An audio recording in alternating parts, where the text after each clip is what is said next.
Did Christianity destroy the ancient world and create a new one? That's the claim that renowned New Testament scholar Larry Hurtado makes in his book, Destroyer of the Gods. Hey everyone, I'm Brad. I'm a PhD candidate, and this channel is where mythology and the Bible intersect.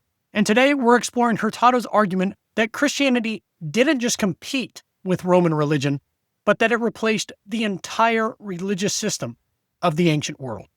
Now, Hurtado begins with something most people never think about, and that is that the word religion itself is actually a modern category. But in the Roman world, religion was not a separate part of life. It wasn't something private, it wasn't something optional, and it wasn't something that you chose. It was simply how life functioned. Sacrifices, rituals, honoring gods, these were woven into everyday life. And you didn't decide whether to participate, you just did. In fact, as Hurtado notes, ancient languages, and most prominently Greek, didn't even have a word equivalent to our modern concept of religion. Instead, terms like eusebia meant something closer to reverence or proper respect, not a defined system of belief. So when we talk about religions in antiquity, we're already using a modern framework that didn't exist in the ancient world. And therefore, Hurtado reminds us that religion in the ancient world wasn't a separate part of life. It was life. It shaped family, politics, cities, and most importantly, loyalty to the empire.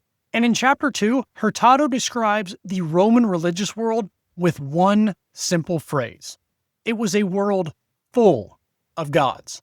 There were the national gods, the gods of certain people.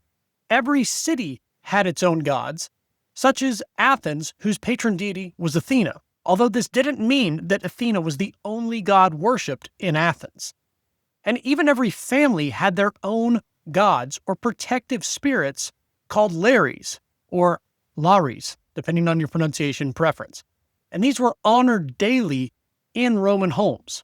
Now, you're probably more familiar with this concept of household deities than you think if you grew up on the movie Gladiator, because there are two scenes in this movie. One where Maximus is praying to his household deities, his ancestors who protect him. And the other scene is the very end of the movie, where Maximus's friend, after his passing, buries these household deities in the sand of the Colosseum. And in fact, you do find out in the movie that these figurines are symbolic of his slain wife and son. But returning to Hurtado, the point he is making is that people didn't just choose one god. They honored many. Individuals traveling by sea might pray to Poseidon, those needing healing to Asclepius. And this is because religion functioned like a divine portfolio system. Different gods handled different areas of life. And most importantly, no one god demanded exclusivity.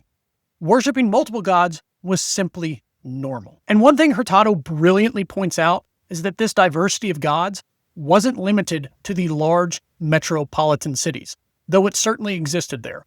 And to do this, he cites the late Roman historian Ramsay MacMullen's book, Paganism in the Roman Empire, to illustrate this point. In the small provincial town of Valdinan in northern Italy, archaeologists have found inscriptions dedicated to deities such as Jupiter, Minerva, Apollo, Mercury, Mars, Venus, Diana, Mithras, Isis, and even a local deity named Deucolavius. And one thing we need to remember is that this wasn't a major city.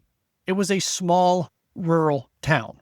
And the same pattern appears elsewhere, such as in Philippi, where inscriptions mention more than 24 deities. And then, in a city located in modern Turkey, evidence exists for over 40 gods being worshipped. So in other words, the Roman world wasn't just religious. It was saturated with gods, and no one was expected to reject them. Now imagine Christianity dropping into that world. Christians said something almost unthinkable, that there was only one true God, and that the Savior was his son, Jesus of Nazareth. And worse than that, Christians insisted that everyone else should abandon their own gods as well. And in the Roman mindset, this was shocking. Refusing to honor the gods wasn't just strange, it was dangerous. Because as we've already noted, people believed that gods protected the cities, the families, and the empire itself. So when Christians refused to participate in sacrifices or festivals, it looked like disloyalty and even treason. And because of this, something that is so shocking to our modern ears is that Christians back then were sometimes accused of atheism. Not because they lacked a god, but because they refused to acknowledge the gods that everyone else believed in. So in the Roman world, as Hurtado points out, religion wasn't a private belief system. It was something that held society together. And Christianity broke that system. And at this point, you might be wondering, but didn't Jews already believe in one God? And yes, that is true. But Judaism was seen as an ethnic tradition. It was the religion of a specific group of people. So Romans tolerated Jewish refusal to worship other gods as a cultural oddity. But Christianity was different, because Christians were often Gentiles. They were former pagans. And this meant that they had no ethnic justification for rejecting the gods.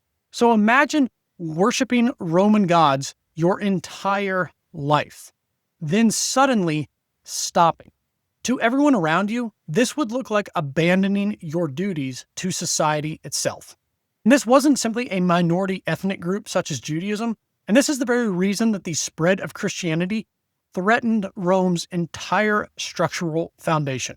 It's because Christianity crossed ethnic boundaries and demanded exclusive loyalty to one God, something that the Roman religious system simply couldn't understand and in many instances tolerate. But Hurtado argues something even deeper.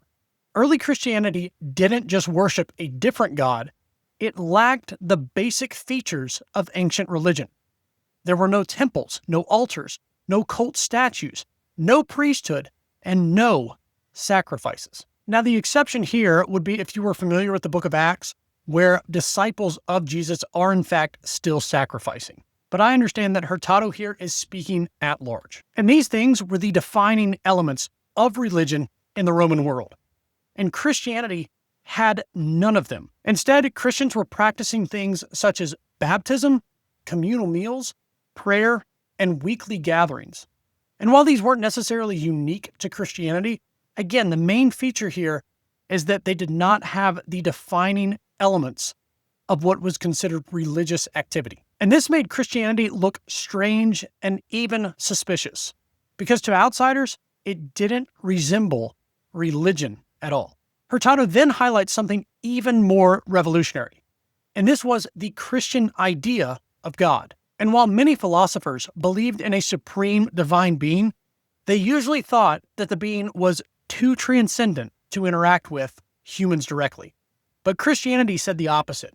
The supreme God, who created the world, also listened to prayers and actively loved humanity, and furthermore desired relationship. And this idea that the highest God cares about individual people was almost unheard of in antiquity.